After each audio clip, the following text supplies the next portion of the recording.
You and your mother get the 70 square foot storage room. My husband, who got stuck between a rock and a hard place living in my parents' home, had an outburst right after we finished renovating. My husband snapped. He started saying he would kick me and my mother out and live with his own mother in my parents' house, which was remodeled to look exactly like our new house. I was shaking with anger as I realized my parents' house, filled with memories of my late father, had been taken over. My name is Lisa Matthews, and I turned 33 this year. I've been married to my husband, Thomas, for 8 years. We both work and live with my mother at my parents' house. It's okay because our jobs are very close by. It was a sort of curveball situation, you know. My father passed away before I got married. I was hesitant to leave my mother alone to get married, but my husband said, "If you're worried about leaving your mom alone, let's live together." I was really happy when he agreed to live in the home my father built for us. Although it is an old home, it's a home filled with memories for my mother and I. My husband is the youngest of 3 brothers, and my mother-in-law seemed to have spoiled her eldest son a lot. My husband often complained about the vast difference in treatment between him and his eldest brother. Because of his lightweight position as the youngest child, he was able to make the decision to live at my parents' house. I made up my mind to marry him after hearing these words. However, there was one person who was against my husband living in my family home. It was my husband's mother, my mother-in-law. Perhaps she felt as if her own son had been stolen. The eldest son and his wife live in my husband's family home, so it would be difficult for us to live there, even if we wanted to. As we were saving for our own home, I convinced my mother-in-law that it would be best for us to start our married life at my parents' house without paying rent. Although I had heard that my mother-in-law had always favored her eldest son, she suddenly started to show concern for my husband around this time. I didn't think we'd have this much trouble over my husband moving out of his family home, but our relationship with my mother-in-law remained strained after our marriage because of this issue.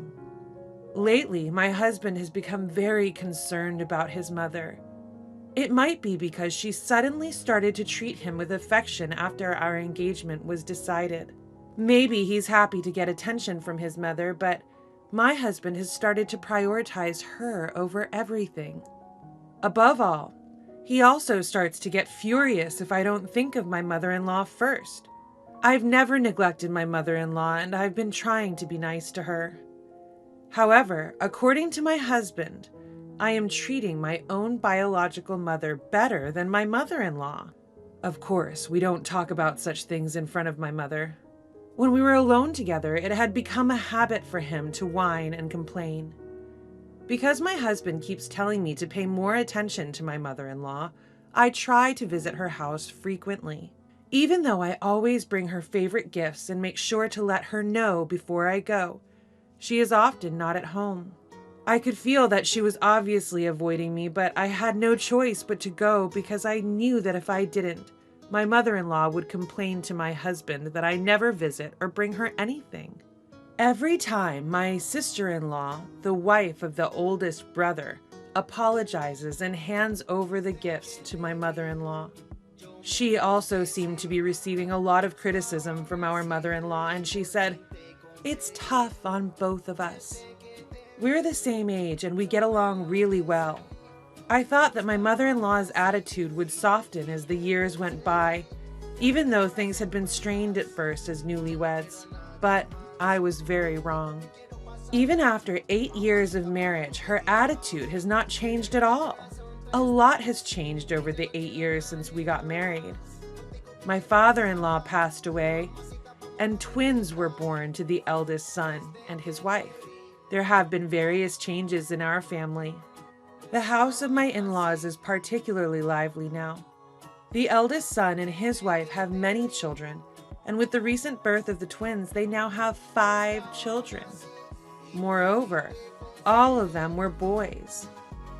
Because of the excessive liveliness, my mother-in-law seemed overwhelmed, and my husband asked me if we could take care of my mother-in-law in our house for a little while.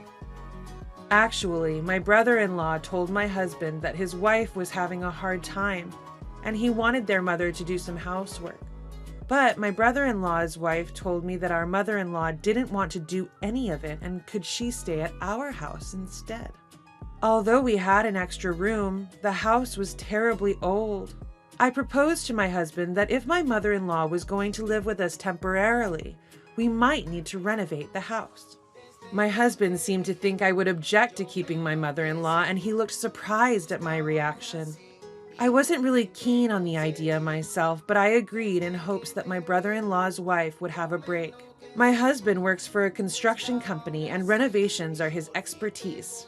It can be sure that my husband will take care of everything.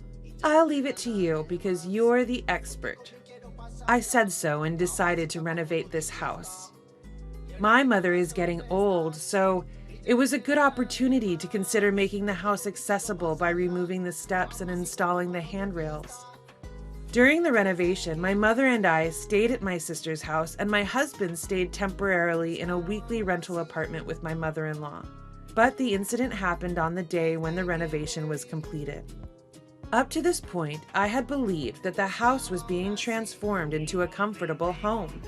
I was looking around the house under my husband's guidance. There are no steps and handrails in various places, making it possible to live in the house for a long time, even when one gets old. My husband had cleverly made a hobby room for himself. I decided to accept it. Since he is a contributor to the renovation, let's at least give him credit for that. After being shown all the rooms, I suddenly realized there were no rooms for my mother and I. The room my mother used to use was now my mother-in-law's room.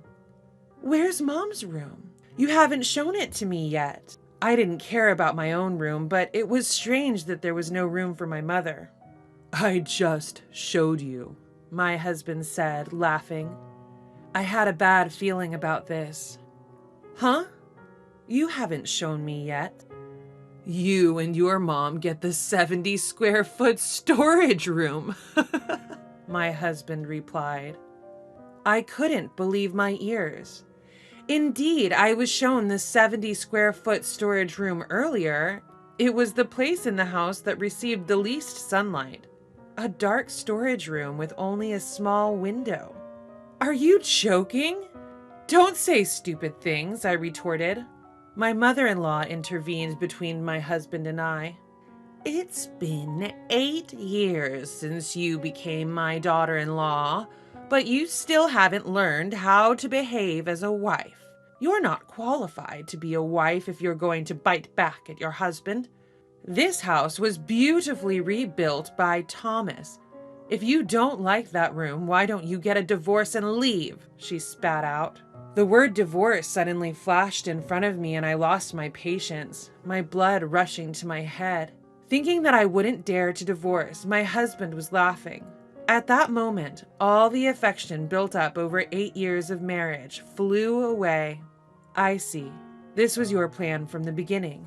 If you don't like the 70 square foot storage room, why don't you put your mom in a facility? There's no room anyway. It must be hard for you to have 2 mothers under the same roof. I glared at my husband, who dared to say such a thing. Come to think of it, my brother-in-law's wife told me. Since the renovation was decided, my husband and mother-in-law were always stuck together and talking about something. My husband, having never indulged before, was now behaving like a child towards his mother, doting on her in front of my brother-in-law and his children.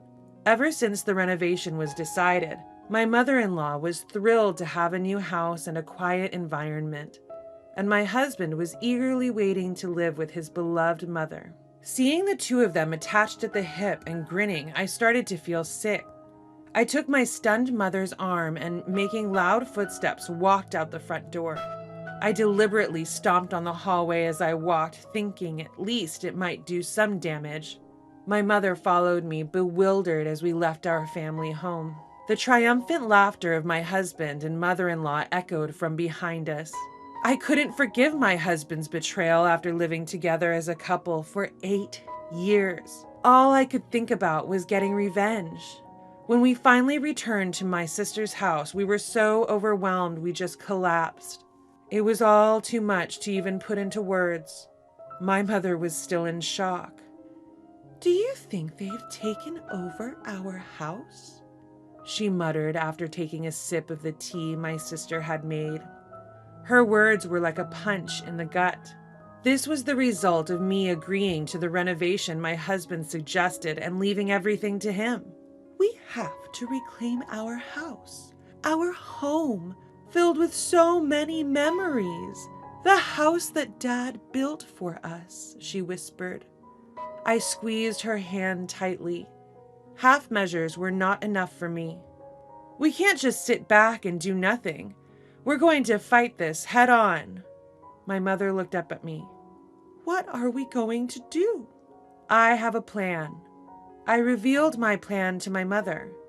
She looked a bit surprised, but nodded in agreement. "If it's your idea, Lisa, I won't oppose it." With that one sentence from my mother, our counterattack against my husband and mother-in-law began. A few days later, I saw a moving truck parked near our family home. From afar, I could see my mother-in-law directing my husband to bring in her belongings. Judging from the amount of luggage, it was clear that she intended to move in for good, not just temporarily.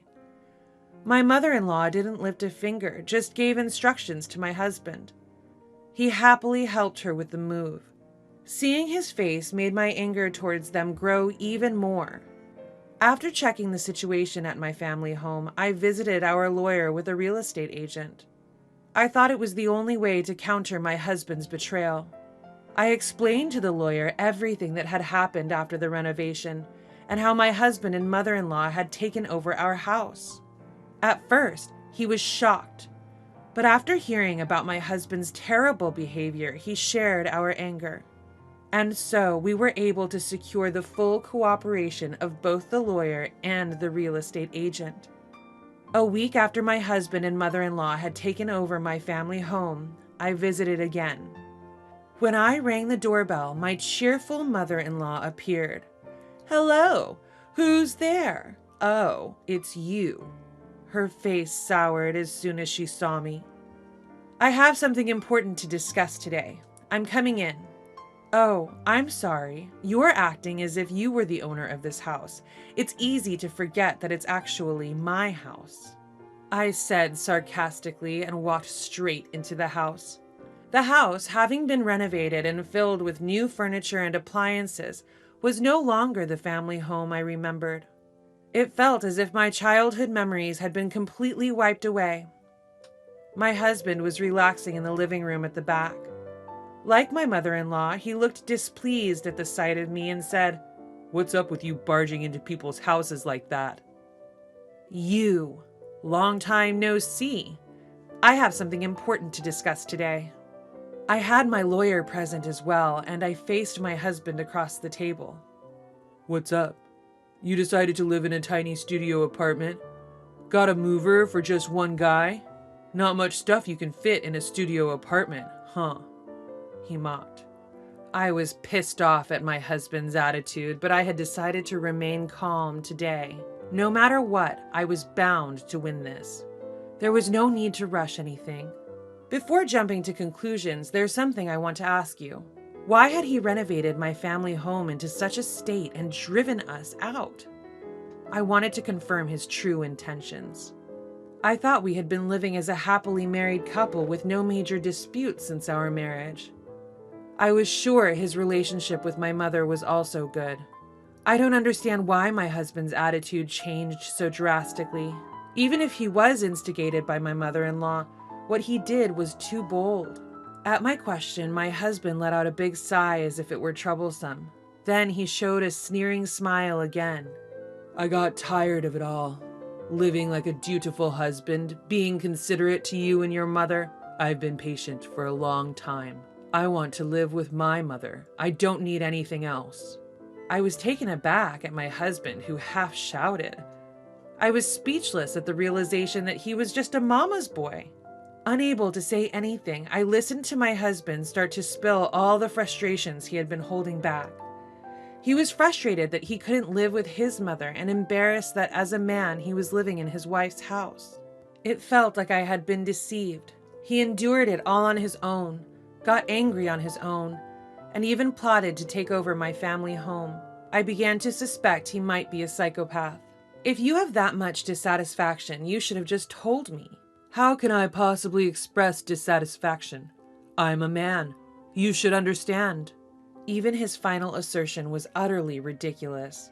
My mother-in-law was teary-eyed as she listened to my husband's argument. I thought that this was the result of her nurturing her eldest son with excessive affection, but it didn't seem like she thought so. She just seemed to pity her son, who adored her. Being subjected to this cheap soap opera, I sighed heavily, unable to bear the ridiculousness. It seemed that my husband was offended by my attitude and raised his voice. What's with that attitude? You should be grateful that I even prepared a small studio room for you. I could have taken away your room too. With his face turned red, my husband looked like a tantrum-throwing child. That's right. Keep a room for a useless daughter-in-law. What a kind son you are. I'm happy to be praised by you. To quickly end this farce, I presented my husband with the divorce papers. Of course, already signed by me. Please divorce me. I don't want to stay married after being treated like this. Then I showed him the registration of the house, explaining that it was one of the properties I had inherited from my father and it was under my name. Looking at the documents, my husband seemed to realize something. I won't divorce. I did the renovation. Even if the property is under your name, it should be considered as both of ours. I will absolutely not divorce. It seemed my husband realized that if we divorced, he would be kicked out of this house. Even if you don't want to divorce, what made you think you could stay here? The house is in my name. It's my property, so I've sold it.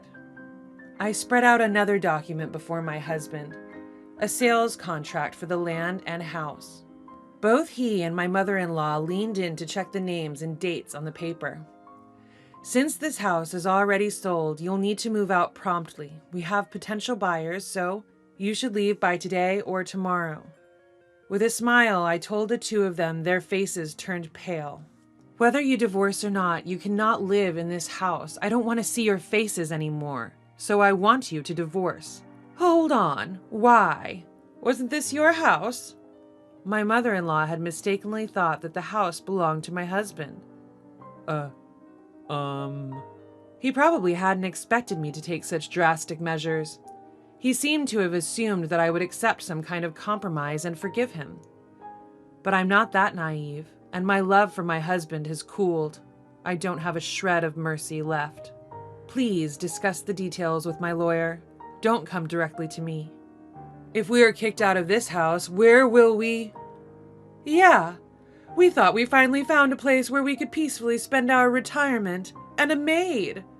My mother-in-law seemed to have thought of my mother and me as maids rather than family. Feeling it wasn't good for my mental health to talk to these people anymore, I suggested, why don't you go back to your family home and live with your eldest son and his wife? Oh, but since you made such a fuss about leaving, your older brother might be angry and not let you in. Leaving those words behind, I quickly left my family home. My family home filled with so many memories. I hesitated to sell it. But after being so disrespected, I couldn't back down. The truth is, my childhood home had already drastically changed. I don't think my decision was wrong. 3 days later, my husband and mother-in-law hastily left my family home. I didn't want to keep the house after it had been remodeled so recklessly, so I had it demolished and put the land up for sale. Looking at the empty plot where nothing was left, I felt a mix of emptiness, relief, and a complicated array of other emotions. After that, my husband and mother-in-law moved back to their family home for a while, seemingly treated as nuisances by my older brother and his wife. My husband, who had been reluctant to divorce until the end, seemed to have realized my feelings had completely cooled when I left all negotiations to my lawyer. My lawyer said he signed the divorce papers while crying at the end. Eventually, my husband seemed to be despairing of his mother, who had started to flatter my older brother more than him. Just when he thought he had finally become his mother's number one, it turned out to be a short-lived victory. It seems that my mother-in-law was ultimately disowned by my older brother and his wife. My husband and mother-in-law started living together in a small apartment near their workplace. My husband, who had never really lived alone, seemed to be struggling, and my mother-in-law, despite complaining about her son's low earnings, had to do all the housework again, complaining every day. My husband contacts me almost every week, asking for reconciliation because living with my mother-in-law is too hard, but I ignore all his messages. Even after everything that happened, my husband, who still thinks we can reconcile, is really a fool. I have no intention of remarrying, and I've built a small new house on the small plot of land left by my father, where I live with my mother. It's a small, single-story house because it's just the two of us, but it's filled with things that my mother and I love. I'm still working, so I have no financial worries. My mother, who was shocked by the loss of our old home, is gradually regaining her energy. Even though we're now strangers, my sister-in-law from my older brother's family brings her children over to play at our new house. She treats us the same after the divorce, and I'm truly grateful. Our new life with my mother has just begun. My mother and I laughed, promising to enjoy whatever comes next.